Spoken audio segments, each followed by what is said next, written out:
This is Sparta! Hey everyone, RTG here. I'm back with some more Humankind. I renamed the city. I saw the opportunity and I took it. Can't blame me. Even if you try, I won't accept it. But hey, we are back. We didn't do much last episode, oddly enough. Why is this? Where is there a piece of unknown territory in my land? You guys solve that, please and thank you. Okay, we eliminated the Greeks accidentally. Ish. We went to war with them last week. We took their capital. They retreated into the second city. We took it. We took every piece of land they owned. And then they decided to settle this. Proto-Athens. I was like, you know what? Cool. I'm not going to argue with you. But then a grievance came up. And I said, you know what? Give me this territory. I don't really care. But just do it. Just do it. And after a few turns of basically lamenting, they eventually subsided and handed the territory over to me. I didn't even realize until maybe a turn or two after they did. And similar thing happened with Sparta. At the end of my previous recordings, Sparta was completely Greek territory, and we made a claim for it, but I didn't expect anything to happen. And we started off, began the new era, and in my usual era recap starting session stuff, I noticed we were 2 cities over cap as opposed to the one I expected. And lo and behold, Sparta was in our territory and under our control. So right now we completed everything we set out to do last week. Right now we have nothing on the menu other than exploring and expanding. So let me go to the next turn. What is this? Okay, so more of our territory has expanded and come under our religious influence. We have a new tenant unlocked. So let's you guys settle this landmass.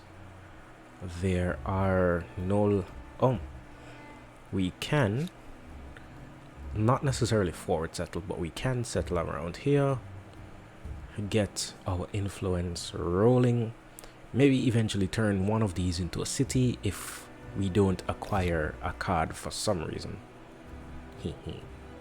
Because Akkad, no, it's not their capital. Babylos is. So we can, for whatever reason, acquire Akkad in the future. I want to start settling, not necessarily making new cities, but laying claim to territory. We are currently researching theology, which is going to help fix this. We are currently losing 120 influence for being 2 cities overcapped. We lose 10, if I remember correctly, influence per turn for being 1 city overcapped. That is fine. So we're going to do that. We are going to expand the infrastructure in our cities so that we are better able to grow, like not only via influence, but we want to to be more productive. We want to earn more. We want to have all, like,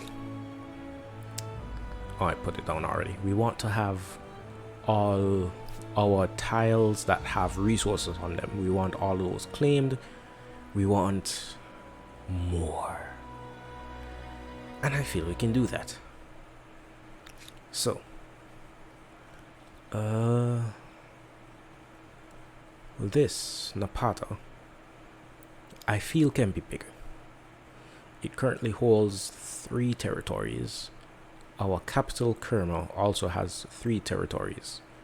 But I want Kerma to engulf everything. So Kerma has claim already to this one, these 2, and potentially this lower territory, because it is, by virtue of these 2 tiles, directly attached to Kerma as its initial territory.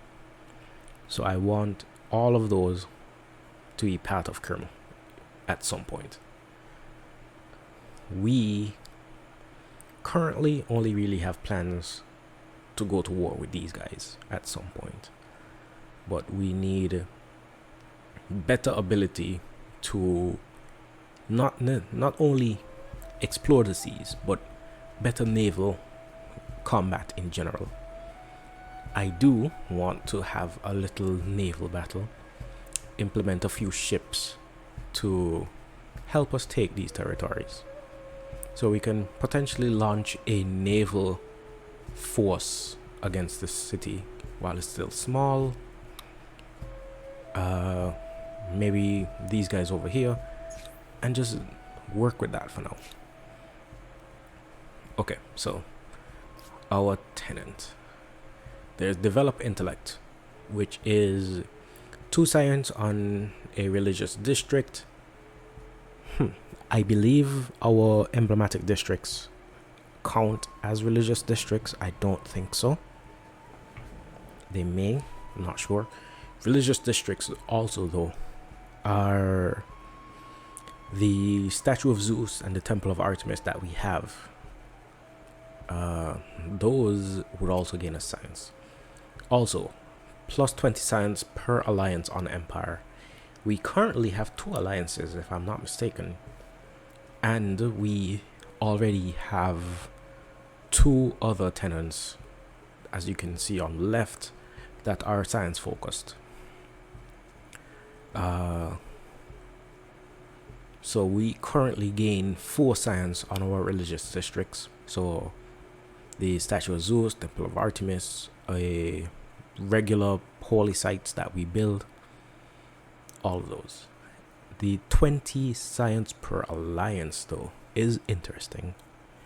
The other stuff we get are science from strategic resources. Those we don't focus on. Well, we do try to get our strategic resources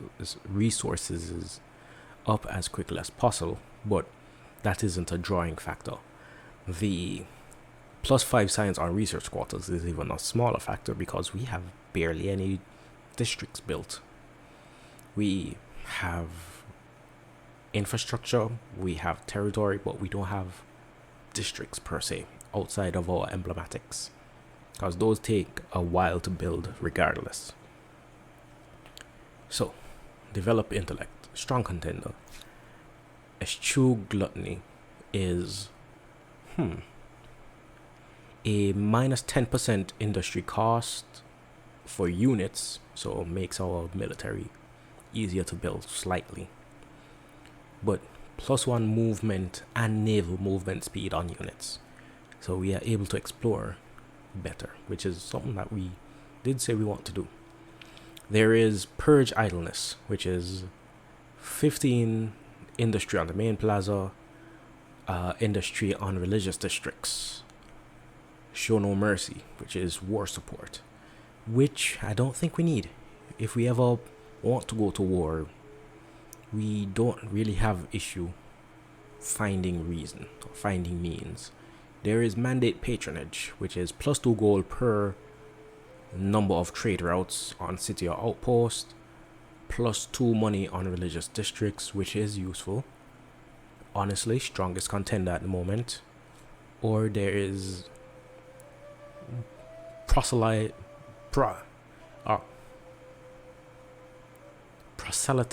daily, which is influence on common quarters, which we don't have at the moment.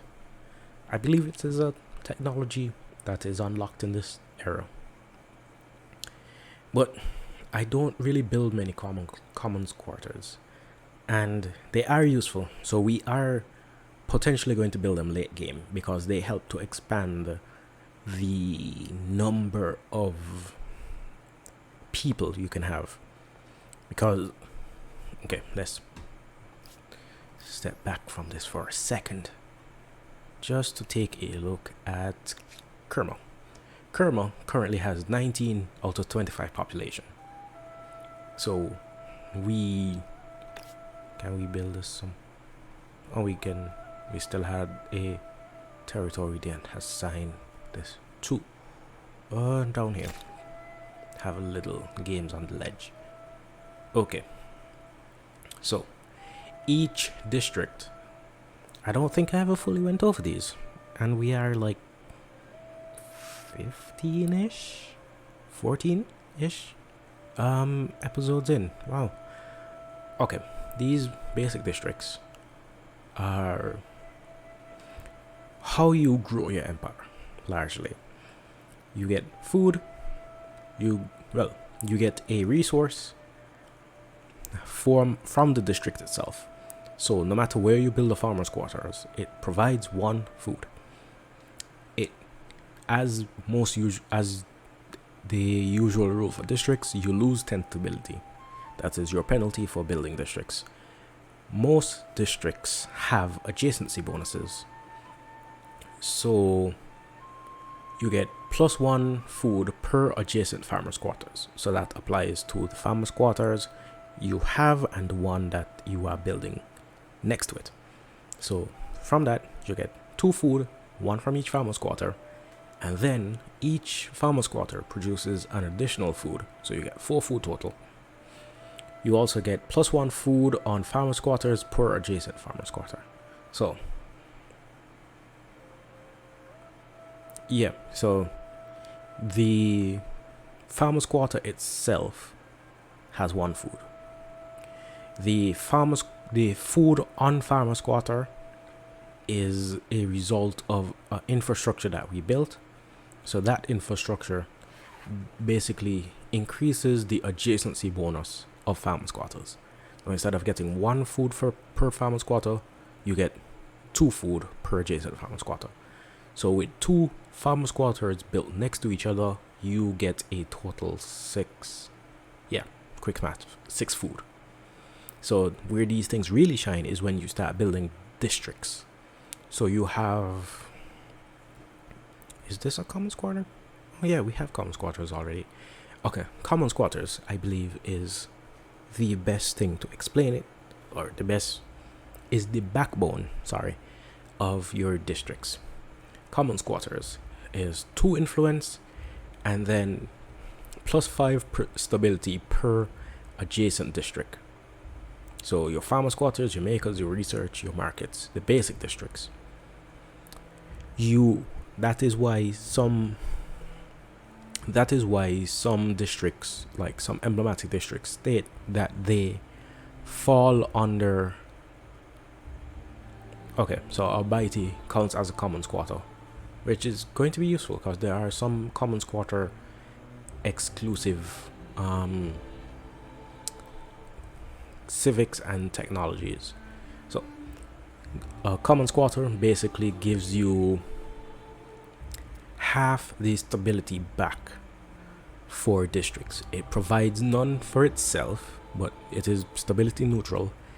But if you have, based on how the game is set, it is hexagonal. So you have a district in the middle. This is your commons quarter. You build 6 districts around it. So instead of spending 60 stability to host all these districts, you really spend 30, because the commons quarter gives you back stability on each of them. Your garrisons are also a way to earn stability, because they innately give you +5 stability, and with stuff like not watchtowers here, City Watch is an extra 5 stability, but you have to have a garrison built. We don't have any garrisons built, maybe at all. So that is extra stability from garrisons. Like these, all these eventually stack up. Some are more useful than others. Like the charcoal kiln is extra industry on the maker's quarters per adjacent maker's quarters, and then a +1 industry on maker's quarters. So these just make your maker's quarters better. But we have few maker's quarters to begin with, other than like emblematic districts. The artisan workshop is +1 industry per industry worker, which is useful. And it also gives +2 worker slots, which is something we kind of strayed from. I apologize. So I was saying, the other thing you get from farmers' quarters are worker slots. So currently we have up top here 7 farmer worker slots, which means we can hold a total 7 farmers. So we can have a total of 7 farmers working. So these 7 farmers produce 8 food each, plus whatever other modifiers. So we currently make 100 food per turn. So that's all well and good, but in the event that maybe the amount of farmers you have isn't sufficient, you would want not necessarily more farmers, because you don't have the population to spare, which is why you build infrastructures like the fishery, which is +3 food on harbors. That is just more food altogether. If you are getting into the issue where you no longer have space in your city, we currently have a space for 25 pop. 7 here, 4, 8, 6. So we can hold 25 people. Once we become overpopulated, there are a flurry of issues. I don't remember all of them off the top of my head, but it is not something we want to get to. So to relieve your population, you can build units, because each unit built requires at least 1 population to build a unit. And that's why it comes to your agrarian size, because your total number of population don't really change. You have this one army, this one troop. Although it is 1 unit, it is really like a mass of people, because armies aren't just 1 person. But so you can just produce units that helps relieve the pressure on the total number of population in the city. Otherwise, you can build districts. So most districts provide at least 1. So stuff like the harbor, they don't increase your population, because where would you live on a harbor? But they exploit all the resources around them, so they're useful in that aspect. Garrisons don't provide population boosts, but they provide influence. They don't provide resources, but they are able to be like land spawn points. So currently, if we build a unit in Kerma, they spawn in the city. And as you would have seen in previous episodes, we've had issues with people like all the way to our south trying to pillage us, and we couldn't respond quickly enough, because even if we get the units built, they have to travel all the way down here. So that's not good. We could build a garrison, say here, and boom, if we want, we can spawn the units here and they can quickly defend our southern borders. We can build it here, where we get influence from the palace. But I digress.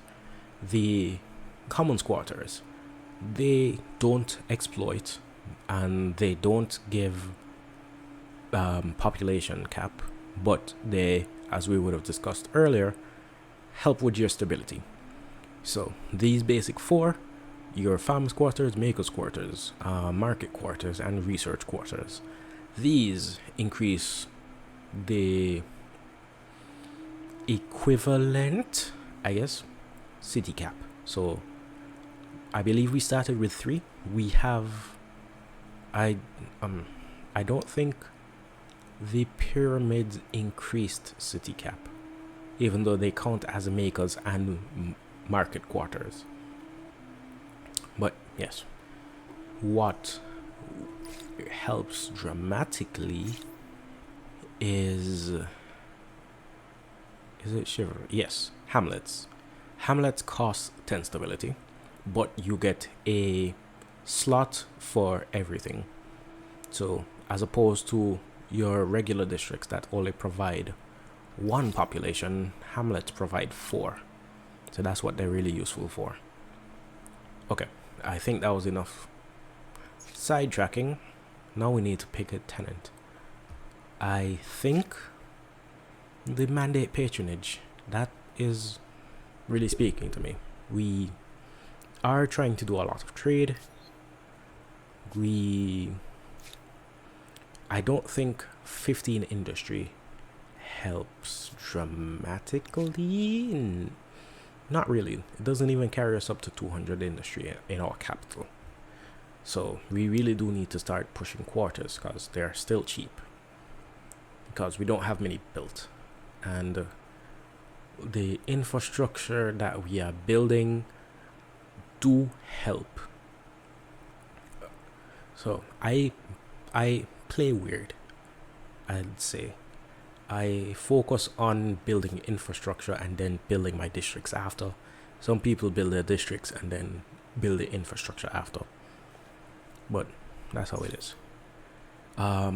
This isn't even a 15 industry on districts. It is strictly a main plaza. So each city just gets a bit more. So it doesn't really scale well. Per alliance is useful, but 20 not as much, because that's currently just like a 40 science boost when we are making almost 700. It helps, but it is not like the end all be all. We don't necessarily need the movement speed. We can get it later on. I don't feel like this is enough influence, even though our emblematic districts for this era count as commons quarters, so that may help skew it, because we are currently building like 3 in the capital and at least 1 in every other city, so that can boost pretty quickly. But the mandate patronage, this is the full spend money to make money. This is 2 money per trade route and money on the religious districts that we build. So I'm going to go with this.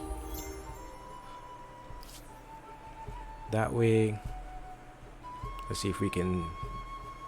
I don't know if it takes effect this turn, or it just is piled on to each city. I'm not seeing a clear representation of it, so figure that out another time. You guys were injured in the fight. You heal up. I'm not sure what to do with you. I can't bring you over here because you can't climb cliffs, and there is little to no flatland on. There is no flatland on our side that we can reach. So I have nothing to do with you at the moment. You guys go here, and I'll see what your movement looks like after.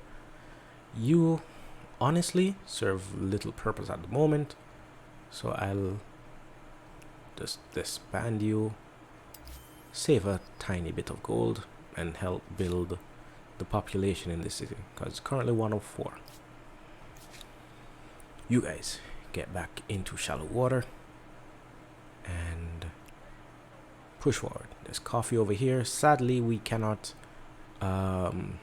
claim territory with boats.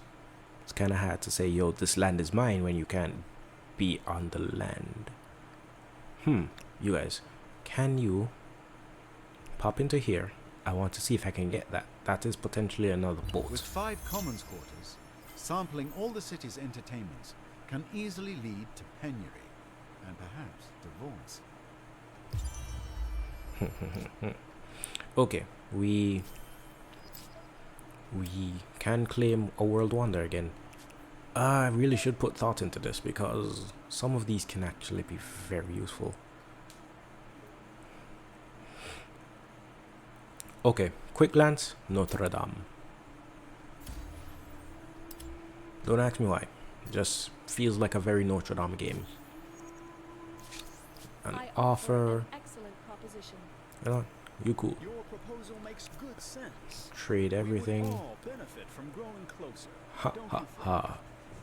We are agreed. This bodes very well. Yes, very well indeed.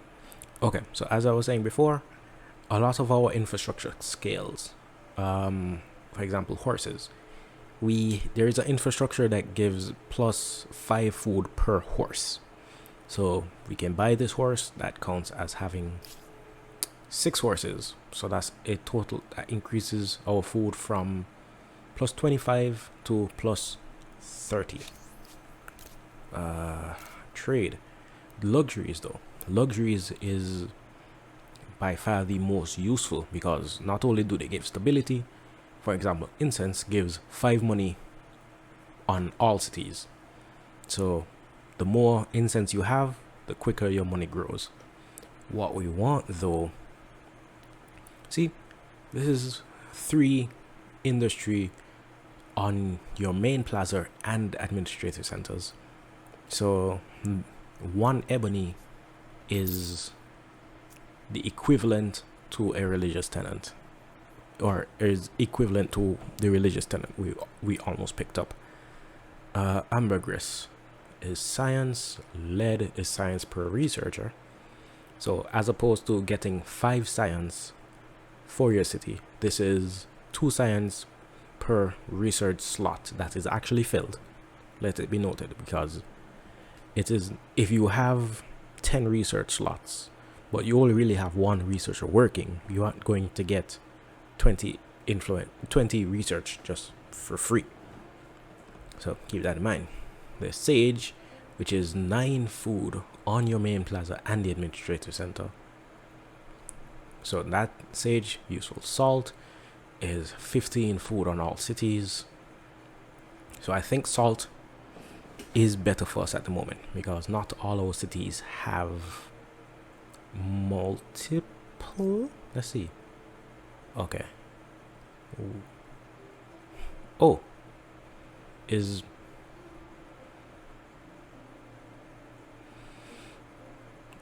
so this sage, and the Carthaginians are already buying it from someone, so we have access to both these sages already, and this salt. So that's sad. So even though they may not be getting it from us directly, we have the sage and the mercury already. Other stuff, copper. Copper is useful because there's also an infrastructure that scales with copper. Okay. Fever pitch. On one of the calendar's most celebrated religious festivals has always culminated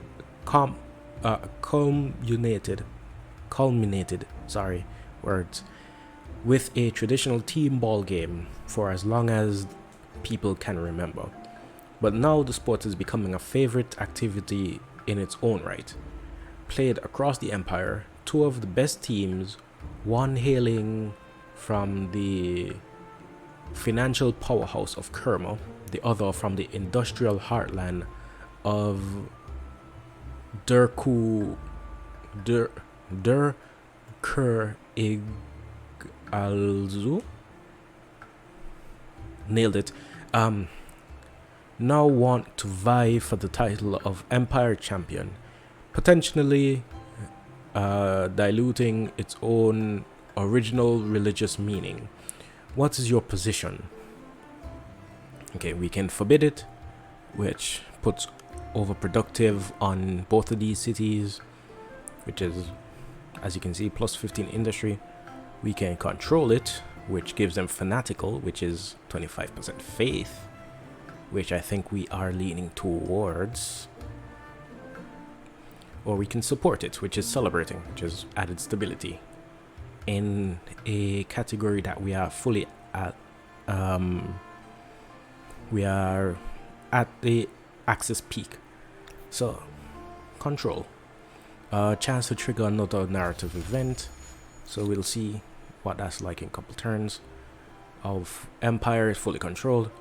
Oh, I had, between last stream and this, I had a devious idea to just like drop a singular unit around what was the Greek Empire, just so that they can't walk past us, so we could just leave them trapped in, but never came to pass, sadly.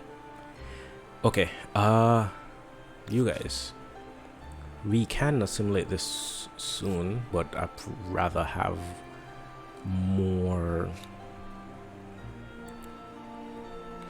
You guys, in the meantime, can build a harbor. You guys, I shouldn't have done that because now I don't have the influence to settle this turn. You guys can skip. Hopefully I remember to deal with you next turn. You just hang around the coast. Even though the reefs eat up movement, I did not notice. So that's those guys completely gone. You guys, let's go on auto explore. I don't know what you're gonna find, but just find something. 6 movement. You know what? Boop, boop, boop. You guys, I can't do anything because I have no movement points this turn. So next turn, I'll take the archers out. Okay, war summons. No. Yeah, war summons seafaring mastery. To quickly do that, we can work on Notre Dame. It scales. So yeah, we get 2 food, 4 science on Notre Dame, and I believe the same goes for the Great Temple. So the sooner we build this, the better, because it does help our faith growth. But I want cities like you, Sparta, to, for one, go on expert policy. Want you to grow, build. You serve no purpose otherwise. Tempting. Okay, Sparta, I want you to grow industry-wise. So this, if you look at the pop-up in the lower corner, the lowermost tier, you see gains in this city. So building a lumber yard is 3 industry. Building a forge is 25 industry, because forges give plus 5 industry per copper. We currently have 5 copper. So this is one of those things that scale with resources. Similarly, we have the animal barns, which scale with 5 food per horse. Granaries help scale our farmers. So it increases your farmer slot and allows you to increase the amount of food generated per farmer. Stoneworks, we have no mountain stone field or rocky field being exploited by the city, so we can't build it because it doesn't benefit us. Same with the watermill, because we have no rivers. Well, we have rivers, but we don't have rivers being exploited. Artisan workshops, useful, but currently only give us 2 industry and requires iron. So what we want, we don't necessarily need libraries right now because they aren't going to scale well because we only have 4 pop. We don't need a house of scribes because we don't even have enough pop for researchers, and we can't build a school because we have no research quarters. So we are going to quickly build a forge. After the forge, we are going to build a animal barn and a granary, quickly followed up by the pottery workshop. So that is what Sparta needs at the moment. And for now, I think that is the end of the episode. Kermo is doing a decent job getting these stuff out. We can technically pay with population, but that is a lot of pop. So, okay, we are actually getting pretty close to the housing cap that I would have mentioned before, and we're also getting pretty close to having our religion take over. It has fully engulfed a large majority of